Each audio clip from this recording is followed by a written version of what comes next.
तो कहानी की शुरुआत मैक्सिको से होती है, जहाँ पर एक घर के अंदर हम एक लड़की को देखते हैं जो कि पजेस्ड हो रखी थी। साथ ही साथ वहाँ पर 2 फादर भी मौजूद थे जिनके नाम फादर स्कॉट और फादर मेसन था।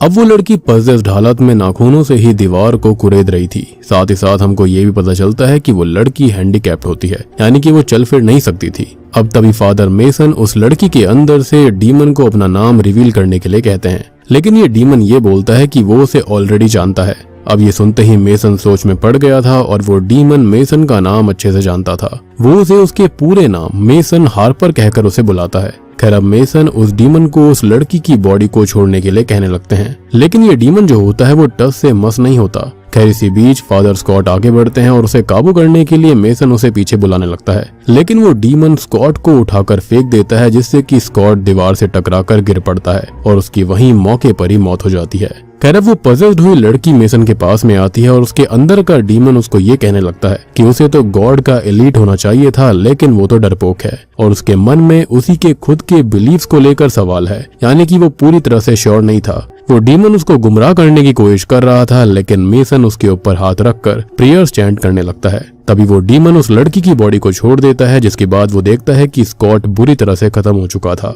जिसके बाद उसे फादर गैब्रियल का कॉल आता है। अब वो उससे ये पूछता है कि क्या उन्होंने सक्सेसफुली एग्जॉर्सिज्म कर दिया, जिस पर वो बताता है कि एग्जॉर्सिज्म के दौरान स्कॉट खत्म हो चुका है। और ये सुनकर गैब्रियल उसको कुछ बताता है, लेकिन वो उसको बताते हैं कि ये बात सिर्फ उनके बीच रहनी चाहिए कि उनके आज 6 एग्जॉर्सिस्ट मारे गए हैं। और ये सुनकर मेसन हैरान रह गया था, यानी कि यहाँ पर बहुत कुछ चल रहा था। खैर अब सीन शिफ्ट होता है, जहाँ पर हम मेसन को देखते हैं जो कि घर जाने के लिए बैठा हुआ था। वो उसी एग्जॉर्सिज्म के बारे में सोच रहा था कि तभी एक व्यक्ति उसको दिखाई देता है। वो आदमी बिल्कुल उसके फादर एंगस की तरह दिख रहा था।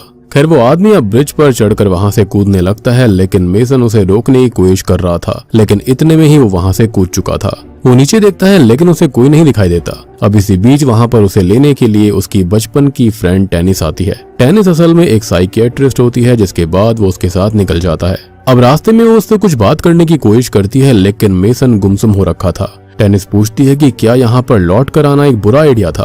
दरअसल यहाँ मेसन अपने होम टाउन में सालों बाद लौटा था और टेनिस को लग रहा था कि शायद उसको यहाँ पर लौटकर अच्छा नहीं लगा, लेकिन यहाँ मेसन बताता है कि उसके गुमसुम रहने की ये वजह नहीं है। वो बताता है कि उसके लिए ये बीते 24 घंटे काफी अजीब रहे हैं। वो बताता है कि अभी जब टेनिस ने उसे पिकअप किया था, उससे पहले ही उसने अपने फादर को देखा था, लेकिन टेनिस इस पर यह जवाब देती है कि वो तो पहले ही खत्म हो चुके हैं। शायद उसने सिर्फ उन्हें ब्रिज से कूदते हुए इमेजिन किया होगा। तब वो ये कहने लगता है कि उसे कुछ भी नहीं पता कि आखिर उसके साथ ये अच्छा हुआ या फिर बुरा। खैर अब उनकी बातों के बीच हमको पता चलता है कि मेसन का बचपन इसी जगह पर काफी बुरा बीता था। उनके साथ टॉर्चर किया जाता था और मेसन के लिए यहाँ पर लौट कर आना किसी ट्रॉमा से कम नहीं है। और हमको ये बात भी पता चलती है कि टेनिस मेसन का पहला प्यार थी और यहाँ पर टेनिस मेसन के लिए कुछ फील करती थी, यानी कि वही प्यार वाली फीलिंग उसके अंदर भी थी। वो काफी खुश थी कि वो वापस लौट आया है, लेकिन मेसन को यहाँ पर आकर कुछ भी अच्छा नहीं लग रहा था। जिसके बाद वो घर आते हैं, जहाँ पर टेनिस उसे जताने लगती है कि वो आज भी उससे प्यार करती है, लेकिन इसी बीच मेसन ऑलरेडी काफी स्ट्रेस में था। वो इन सब के बारे में नहीं सोच रहा था। उसका पास्ट उसके आगे आता जाता है और इसी वजह से इन दोनों के बीच थोड़ी बहस भी हो जाती है, जिसके बाद में टेनिस परेशान होकर वहां से चली गई थी। खैर अब शाम को मेसन एक सुपरमार्केट जाता है, जहां से वो वाइन खरीदता है और जब वो वहां से बाहर आता है तब उसे उसके पिता एंगस दिखाई देते हैं। अब उन्हें देखकर उसे अपने पास्ट के फ्लैशबैक्स याद आते हैं। हम देखते हैं कि उसके पिता काफी ज्यादा उसे टॉर्चर करते थे और वो भी सिर्फ रिचुअल के नाम पर। वो गॉड के लिए अपने बेटे को वेसल बनाना चाहते थे ताकि गॉड इस दुनिया में आ सके। अब अगले दिन टेनिस मेसन के पास आती है, जिसके बाद वो दोनों बात करते हैं। अब मेसन उससे अपने कल के बर्ताव के लिए माफी मांगता है, जिसके बाद मेसन उसे बताता है कि वो किन परिस्थितियों से गुजर रहा था और उसके लिए ये सब फेस करना आसान नहीं है। वो उसे बोलता है कि उसने अपने पिता को दोबारा देखा, मतलब कि उसके पिता का बार बार देखना उसे परेशान कर रहा है, क्योंकि ऐसा होने से उसकी बुरी यादें बार बार ट्रिगर हो रही हैं। अब टेनिस बताती है कि उसके पिता का उसे इस तरह से बार बार देखना उसके गिल्ट की वजह हो सकता है, लेकिन मेसन बताता है कि किस चीज का गिल्ट, क्योंकि उसने तो ऐसा कुछ भी गलत नहीं किया था। मेसन को लगता है कि शायद वो अपने पिता की मदद कर सकता था। दरअसल मेसन को ऐसा महसूस होता है कि उसके पिता पजेस्ड हो रखे थे और यही पोजेशन वाली चीज उससे उसके अंदर की चीजें करवाया करती। लेकिन टेनिस ये कहती है कि उसके पिता को स्किज़ोफ्रेनिया था और स्किज़ोफ्रेनिया एक ऐसी कंडीशन होती है जिसके अंदर इंसान खुद से कुछ भी चीजें निकालने लगता है, कोई भी मतलब बनाने लगता है, यानी कि जो चीजें रियल लाइफ में नहीं घट रही होती वो उनको भी यहाँ पर एक्सपीरियंस कर रहा होता है, या फिर हर चीज को वो किसी न किसी चीज का या गॉड का हिंट मानता रहता है। और उसको समझ में नहीं आता कि क्या असलियत है और क्या इमेजिनेशन। खैर इसी बीच टेनिस का कॉल आता है जो कि हॉस्पिटल से था। वो कॉल एक पेशेंट के बारे में था जिसका नाम स्टैन है। स्टैन कुछ चीजें हेलुसिनेट कर रहा था। टेनिस पूछती है कि उसने क्या हेलुसिनेट किया, जिस पर वो बताता है कि उसने अपने आप को कोरोनेशन ब्रिज के नीचे सोता हुआ हेलुसिनेट किया था, जहाँ पर कोई ब्रिज से नीचे कूदा, और ये सारी बातें वो उस डॉक्टर को बता रहा था। अब तभी टेनिस को वहां से जाना पड़ता है, लेकिन वो दोबारा मेसन से बात करने आएगी। टेनिस उस पेशेंट के पास पहुंच जाती है और उससे पूछती है कि एग्जैक्टली उसने देखा क्या। तब वो ये बताता है कि उसने एक आदमी को ब्रिज से नीचे कूदते हुए देखा था और नीचे गिरने के बाद उस आदमी के शरीर के टुकड़े हो गए, लेकिन थोड़े ही पल के बाद वो दोबारा सही हो गया था और चलने लगा। टेनिस को समझ में नहीं आता कि आखिर ये किस बारे में था। तब उसका पेशेंट उसे बताता है कि बाइबल में थेसलोनियंस के चैप्टर 4 में मेंशन करा गया है कि गॉड ऊपर से आएंगे और जीसस क्राइस्ट को दोबारा जिंदा करेंगे, जिसका मतलब ये है कि अंत नजदीक है। ये सुनकर टेनिस थोड़ा सोच में पड़ जाती है कि आखिरकार ये कहना क्या चाहता है। मीनवाइल हम मेसन को देखते हैं जिसके पास ग्लेन आता है, जो कि उस टाउन का पुलिस ऑफिसर था, जो कि मेसन को बचपन से ही जानता है। अब वो उससे पूछता है कि उसे कैसे पता कि वो लौट आया है, जिस पर वो बताता है कि ये सब तो उसे उसके पिता फादर एंगस ने बताया है कि वो यहाँ पर है। और मेसन थोड़ा चौंक जाता है क्योंकि उसके पिता तो कब के खत्म हो चुके हैं, लेकिन ग्लेन उसके पिता को अपनी कार में बैठाकर लेकर आया था और यहाँ ये सीन पूरी तरह से अजीब बन चुका था। मेसन को कुछ भी समझ में नहीं आ रहा था, इनफैक्ट हमको भी कुछ समझ में नहीं आता। खैर ग्लेन बताता है कि उसे उसके पिता हाईवे के बीच मिले। ग्लेन खुद उसके पिता को जिंदा देखकर हैरान था और अब ये कंफर्म नहीं था कि वो उसके पिता ही हैं या फिर कोई बहरूपिया, लेकिन फिलहाल प्रोटोकॉल को फॉलो करते हुए मेसन के पिता को मेसन के साथ ही रहना होगा। और मेसन उसे मना करता है, लेकिन ग्लेन उस पर जोर डालने लगता है और उसके पिता को वहां पर छोड़कर चला जाता है। अब ग्लेन के जाने के बाद में एंगस जो होता है वो मेसन से कहता है कि वो हमको ढूंढ रहा है और अगर हम उसे मिल गए तो हम सभी मारे जाएंगे। लेकिन मेसन को तो अपने पिता की बात समझ में नहीं आती। सबसे पहले तो वो कंफ्यूज हो रखा था कि उसके खत्म हुए पिता वापस कैसे लौट आए थे। मेसन अपने पिता को अंदर लेकर जाता है जहाँ पर एंगस काफी ज्यादा डरा हुआ लग रहा था। वो बार बार खिड़की के बाहर झांक कर देख रहा था कि जैसे कोई आने वाला हो। मेसन उनसे कहता है कि वो उसे बताए कि आखिर चल क्या रहा है, वो उसकी मदद करना चाहता है। मेसन कहता है कि जो पास्ट में हुआ वो उसकी गलती नहीं थी, बल्कि उसने ये सब डीमन के इन्फ्लुएंस में आकर किया। मेसन को आज भी लगता है कि उसके पिता पजेस्ड हो रखे थे जब वो उसको टॉर्चर करते थे। खैर दूसरी ओर ग्लेन के रास्ते में एक आदमी आता है। उस आदमी के हाथों में एक गन थी। ग्लेन उस आदमी को अच्छे से जानता था, लेकिन यहाँ पर ग्लेन बाहर आता है। तब वो लोग ग्लेन से एंगस के बारे में पूछते हैं कि एंगस कहाँ पर है, लेकिन वो एंगस के बारे में उन्हें कुछ भी नहीं बताता, जिसके बाद में वो लोग उसे शूट करके जान से मार देते हैं। और हम समझ पाते हैं कि यहाँ पर मामला बहुत ही ज्यादा गंभीर था, यानी कि एंगस बिल्कुल सच बोल रहा था और इस बारे में ग्लेन को भी पता था। ये सारी चीजें एंगस से ही जुड़ी हुई हैं, लेकिन कैसे वो हमको आगे जानने के लिए मिलेगा। जिसके बाद हम टेनिस को देखते हैं जो कि मेसन से कांटेक्ट करने की कोशिश कर रही थी कि इसी बीच वो ग्लेन की कार को देखती है जिसके अंदर ग्लेन की जगह वो आदमी था, जिसको देखकर वो चौंक जाती है। जिसके बाद वो उस चीज की कंप्लेंट करने पुलिस स्टेशन जाती है। अब रात में हम मेसन के घर के बाहर एक पीओवी देखते हैं, जैसे कि कोई मेसन के घर की तरफ आ रहा हो। अब घर के अंदर मेसन अपने पिता को नहलाने लगता है कि तभी मेसन उसके पिता के शरीर पर कुछ निशान को नोटिस करता है जो कि काफी अजीब तरह से बने हुए थे, बिल्कुल किसी अल्फाबेट की तरह। ये देखकर वो उसको बताने लगता है कि जो कुछ हुआ था, वो रिचुअल, वो सारी चीजें, वो सब बेकार थी और शुरुआत से ही कोई ना कोई उसे ट्रिक कर रहा था, यानी कि शायद से कोई शैतानी शक्ति। खैर अब हम देख पाते हैं कि कोई चीज जो कि बाहर से उन्हें नोटिस कर रही थी, वो चीज अब मेसन के घर के अंदर आ चुकी है। मीनवाइल हम टेनिस को देखते हैं जो कि डिटेक्टिव लेस्टर को ग्लेन की कार के बारे में बताती है। अब अगले दिन मेसन जो होता है वो फादर गैब्रियल को वॉइस नोट भेजता है ताकि वो उसे कॉल बैक कर सके। खैर अब इसके बाद वो खाना खाने के लिए अपने पिता के साथ बैठता है। साथ ही साथ एंगस उसको बताता है कि वो गॉड का वेसल है। दरअसल पहले जब मेसन छोटा था तब एंगस उसे गॉड का वेसल बनाना चाहता था और वो सब फेल हो गया और वो ऐसा कर नहीं पाया था। एंगस ये भी बताता है कि उसे गॉड खत्म नहीं होने देंगे, लेकिन उसको ऐसा लगता है कि शायद उसके पिता ठीक नहीं है, जिसके चलते वो अपने पिता को रात में सुलाकर खुद भी सो जाता है। लेकिन रात में ये चीज एंगस के रूम में आ गई थी, जिसके पॉइंट ऑफ व्यू से हम ये सब देख रहे थे। दूसरी ओर हमें पास्ट का एक सीन दिखाया जाता है जहाँ पर हम टेनिस और मेसन के बचपन को देखते हैं। दरअसल टेनिस ने मेसन को उसके पिता के पास से छुड़वाया था, जो कि उसे टॉर्चर करता था। इसके बाद वो उस जगह जहाँ पर ये सब चीजें होती थी, मतलब कि टॉर्चर वगैरह, वहाँ पर पुलिस को भेज दिया। लेकिन हुआ ये था कि शूट आउट के दौरान एंगस के आदमी मारे जाते हैं जो कि रिचुअल में सपोर्ट कर रहे थे और एंगस को पुलिस बाहर लाती है, लेकिन एंगस उन पर गन तान देता है, लेकिन पुलिस वाले उसको ही शूट करके खत्म कर देते हैं। और यहाँ पर एंगस मारा गया था, लेकिन लेकिन अब वो दोबारा लौट कर आ चुका है और ये सारी चीजें मेसन अपने सपने में देख रहा था कि तभी उसकी आंख खुलती है जहाँ पर उसके पिता उसे खत्म करने की कोशिश कर रहे थे। अब मेसन उनको रोकने की कोशिश करता है, तब वो ये कहते हैं कि उसने हमको ढूंढ लिया है और उसके पास कोई और चॉइस नहीं है। तब मेसन पूछता है कि किसने ढूंढ लिया है, जिस पर वो बताता है कि एडोनाई, एडोनाई मतलब कि गॉड। और एग्नस कहने लगता है कि वो उसे मरने नहीं देंगे और उसे उन्हें रोकना होगा। मीनवेल टेनिस को दिखाया जाता है, जिसको ऐसा लगता है कि उसने पहले इस आदमी को कहीं तो देखा है और तब उसको याद आता है कि ये आदमी तो बहुत पहले एंगस के साथ हुआ करता था, यानी कि वो उसके साथ इन रिचुअल्स को परफॉर्म किया करता जिसके अंदर मेसन को टॉर्चर किया जाता। ये पता चलते ही टेनिस उस पुराने शेड में जाती है जहाँ पर वो रिचुअल्स होते थे। वहाँ पर छुपकर वो कुछ लोगों को देखती है जिनके सर पर खून से क्रॉस बने हुए थे। अब तभी वहाँ पर एक गार्ड आता है जिसके हाथ में बंदूक होती है, लेकिन टेनिस उसके गले के पीछे आकर उसका गला पकड़ लेती है। लेकिन वो लोग वहाँ पर आ गए थे और टेनिस को उस गार्ड को छोड़ने के लिए कहते हैं। अब टेनिस को मजबूरी में उनकी बात माननी पड़ती है, लेकिन तभी वो टेनिस को बेहोश कर देते हैं। दूसरी ओर मेसन अपने पिता को संभाल रहा था। वो चीज जो कि उनके घर पर थी वो एंगस को दिख रही थी, लेकिन मेसन को कुछ भी दिखाई नहीं देता। लेकिन हाँ, उसे फील हो रहा था वहाँ पर कुछ तो था। अब एंगस कहने लगता है कि वो सबको मार देगा।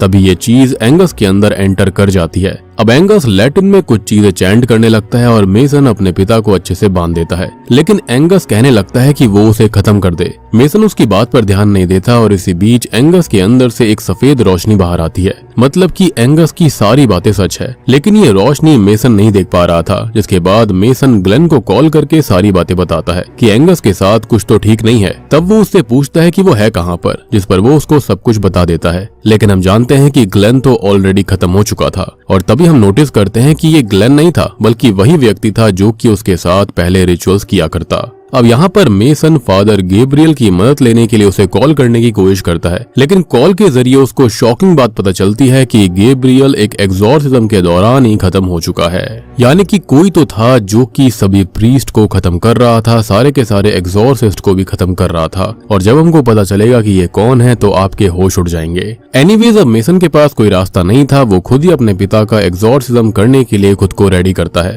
खैर, अब वो अपने पिता के पास जाता है जहाँ पर वो अंदर उसके सर पर हाथ रखता है कि तभी उसके सर की स्किन उसके हाथ में आ जाती है, बिल्कुल रबड़ की तरह। जिसके बाद एंगस के सर से फिर से वही रोशनी निकलने लगती है। ये देखकर वो थोड़ा सा हैरान रह जाता है। इसके बाद एंगस फिर से लैटिन में चैंट करने लगा था। मेसन पूछता है कि वो है कौन, जिस पर वो जोर से चीखने लगता है। उसके चीखने भर से ही घर की सारी चीजें तबाह होने लगी थी। अब मेसन जल्दी से बाहर निकलता है और यहाँ पर उसे टेनिस का एक वॉइस मैसेज मिलता है। वो तभी उसे कॉल करने की कोशिश करता है कि तभी दूसरी ओर हम टेनिस को बंधा पाते हैं। वहाँ उस ग्रुप के लोग असल में चर्च के ही लोग थे और उन्होंने एक लड़की को कैद किया था जिसने कि एक लड़के के साथ में फिजिकल रिश्ता बनाया था। और यहाँ पर वो सारे लोग उसको सजा देने की बात कर रहे थे। इनडायरेक्टली वो लोग गॉड के काम को अपने हाथों से करना चाहते थे, जिसके बाद ये लोग उस लड़की को शूट करके खत्म कर देते हैं। खैर, अब यहाँ पर बारी आने वाली थी टेनिस की। तभी हम मेसन को देखते हैं जो कि अब एग्जॉर्सिज्म करने के लिए तैयार था। खैर, अब वो वहां पर आकर गॉड से प्रे करता है, शक्ति मांगता है ताकि एंगस के अंदर जो कुछ भी है वो उससे लड़ सके। अब वो अपना एग्जॉर्सिज्म चालू करता है, लेकिन इसके बावजूद भी एंगस के ऊपर कोई असर नहीं होता। एंगस के अंदर की चीज ये कहती है कि वो जो कुछ भी कर रहा है उससे उसकी शक्ति और ज्यादा बढ़ रही है, ना कि कम हो रही है। अब यहाँ पर मेसन ये देखकर पूरी तरह से ब्लैंक हो गया था कि आखिर ये सब हो क्या रहा था। लेकिन वो तब भी नहीं रुकता और तब एंगस के अंदर की शक्ति उससे कहती है कि वो यहाँ पर क्यों है। तब वो बताता है कि उसे वो हेल भेजने आया है और इसके बाद वो उस डीमन से उसका नाम पूछने लगता है। लेकिन एंगस कहता है कि उसे अब भी समझ में नहीं आया कि वो है कौन और वो अभी भी खुद को गॉड का बेटा कहता है। मेसन को लग रहा था कि एंगस के अंदर का डीमन उसे गुमराह करने की कोशिश कर रहा है, जैसे कि सभी करते हैं। अब एंगस के अंदर की जो शक्ति होती है वो अचानक से मेसन के दिमाग के अंदर घुसकर उससे बात करने लगती है। वो उसे कहने लगती है कि मेसन को चुन लिया गया है और मेसन के पिता बचपन से ही इस चीज के लिए उसे तैयार कर रहे थे। मतलब कि वो रिचुअल जो वो करता था, उसे टॉर्चर करता था, ये सब इसलिए था ताकि वो प्रिपेयर हो सके। अब मेसन समझ नहीं पाता कि किस चीज के लिए प्रिपरेशन हो रही थी। तब वो शक्ति कहती है कि प्रिपरेशन आज के लिए ही हो रही थी और आज ही वही दिन है। वो शक्ति उससे कहती है कि उसने उसके पिता एंगस को अबैंडन कर दिया, जिस तरह से उस शक्ति को ह्यूमैनिटी ने अबैंडन किया। अब ये सारी चीजें सेंस बनाने लगी थी। दरअसल एंगस के अंदर कोई डीमन नहीं बल्कि खुद गॉड आ चुके थे। जी हाँ, गॉड कहने लगते हैं कि अब वो ह्यूमैनिटी को अबैंडन कर देगा, मतलब कि छोड़ देगा, और इसके लिए उसे उसके पिता की जरूरत थी और अब उसे उसकी जरूरत है। उसकी बातें सुनकर मेसन क्रॉस को उल्टा करता है, मतलब कि अब उसने डेविल का साइन बना लिया था और अब गॉड को इससे दिक्कत होने लगी थी। मतलब कि जो कुछ एंगस ने कहा था वो सच था। गॉड ह्यूमैनिटी को खत्म करना चाहते हैं क्योंकि वो इस दुनिया से नाराज हैं। यानी कि जो इंसान यहाँ पर पाप कर रहे थे, नेचर के साथ खिलवाड़ कर रहे थे, उसके चलते वो सबसे नाराज हैं। गॉड कहते हैं कि ह्यूमैनिटी डेविल के कंट्रोल पर चल रही है। खैर अब यहाँ सारी चीजें हम समझ पाते हैं। जो एंगस था वो पहले से ही गॉड का वेसल था, लेकिन वो मेसन को भी गॉड का वेसल बनाना चाहता था, यानी कि एक परफेक्ट वेसल। और गॉड यहाँ पर इस दुनिया से नाराज थे क्योंकि ये जो दुनिया उन्होंने सोची थी वो वैसी नहीं थी। इसलिए वो इस दुनिया को खत्म करना चाहते थे और वो पूरी इंसानियत को ही खत्म करके नई दुनिया बनाना चाहते हैं। और इसके लिए उनको जरूरत पड़ेगी मेसन की, जो कि अब तैयार था। तैयार उसे उसके पिता बचपन से ही करते आ रहे थे, उसे टॉर्चर करके और उसे गॉड का वेसल बनाने के लिए। हम जानते हैं कि जितने भी अवतार हुए हैं, जितने भी यहाँ पर गॉड के मैसेंजर्स हुए हैं, उनको अपनी जिंदगी में बहुत सारी दिक्कतें झेलनी पड़ी थी, जिसके चलते यहाँ पर मेसन भी बचपन से ये सब झेलता आ रहा था।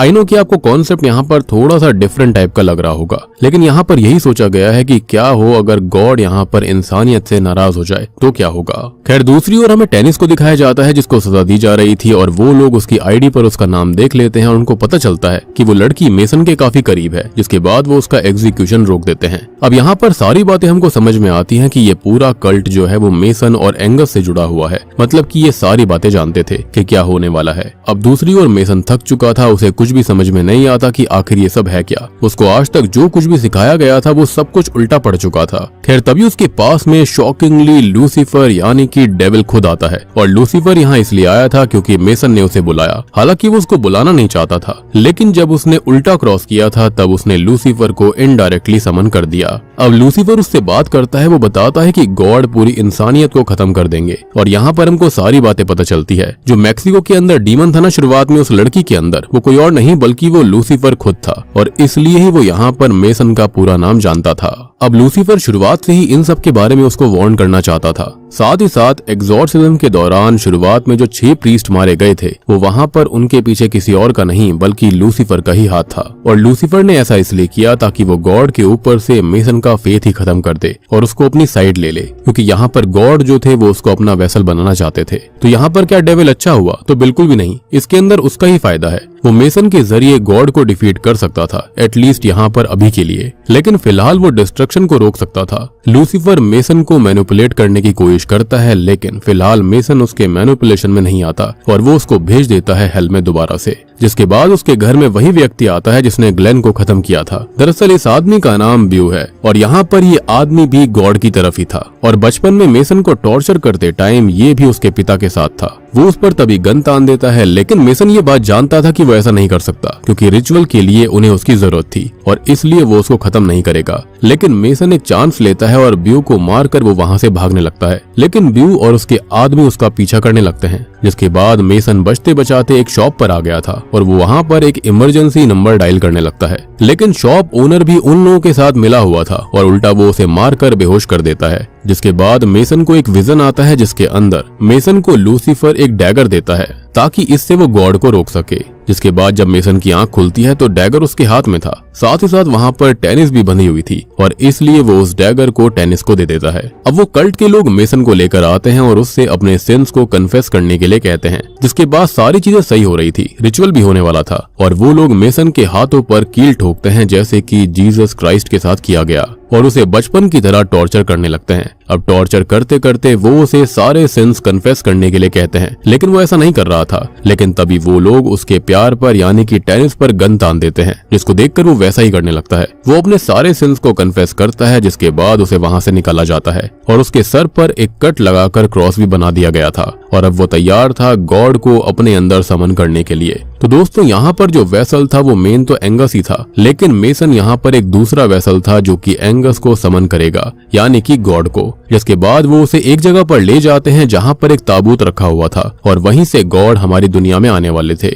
अब वो लोग उसे गॉड को अपने अंदर समन करने के लिए कहते हैं और वो ऐसा ही करता है। अब वो गॉड को समन करता है, जिसके बाद गॉड वहाँ पर आने लगते हैं, जिसको देखकर एक आदमी आगे आता है, लेकिन गॉड की फोर्स इतनी ज्यादा थी कि वो आदमी वहाँ पर खत्म हो जाता है। जिसके बाद जब गॉड वहाँ पर आते हैं तो वहाँ पर सारे के सारे लोग ही खत्म हो गए थे, यानी कि वो शक्ति को बिल्कुल भी झेल नहीं पाए। वहाँ पर सिर्फ मेसन ही ऐसा था जो कि बिल्कुल ठीक था और फाइनली गॉड वहाँ पर आ जाते हैं। मेसन गॉड पर एग्जॉर्सिज्म करने की कोशिश करता है, वो भी उल्टे तरीके से, यानी कि लूसीफर के नाम से। और यहाँ पर लूसीफर के नाम से गॉड को थोड़ी दिक्कत होने लगती है, लेकिन गॉड अपनी ताकत का इस्तेमाल करके उसे गिरा देते हैं। दूसरी ओर टेनिस अपने आप को उस डैगर से आजाद करती है और एक आदमी को खत्म करती है, जिसके बाद वो आगे बढ़ती है और गन उठाकर वो गॉड पर गोली चलाने लगती है, लेकिन गॉड का एक बाल तक बाका नहीं होता। जिसके बाद वो गॉड को उस डैगर से स्टैब करने लगती है, लेकिन गॉड उल्टा उसको ही दूर फेंक देते हैं। तब उस डैगर को मेसन उठा लेता है और गॉड को स्टैब करने लगता है और ये गॉड पर काम कर रहा था। लेकिन तभी वहाँ पर लूसीफर भी आ जाता है। यहाँ पर मेसन को पता था कि फिलहाल लूसीफर और गॉड दोनों ही उसके लिए खतरनाक हैं, इसलिए मेसन लूसीफर को उसी के डैगर से स्टैब करता है। अब एक टाइम पर लूसीफर खुद ही एंजल हुआ करता था, गॉड का ही सन था, इसलिए वो डैगर उस पर काम कर जाता है और वो उसे हेल भेज देता है। जिसके बाद वो सीधा गॉड को स्टैब करके उनको भी हेवन भेज देता है।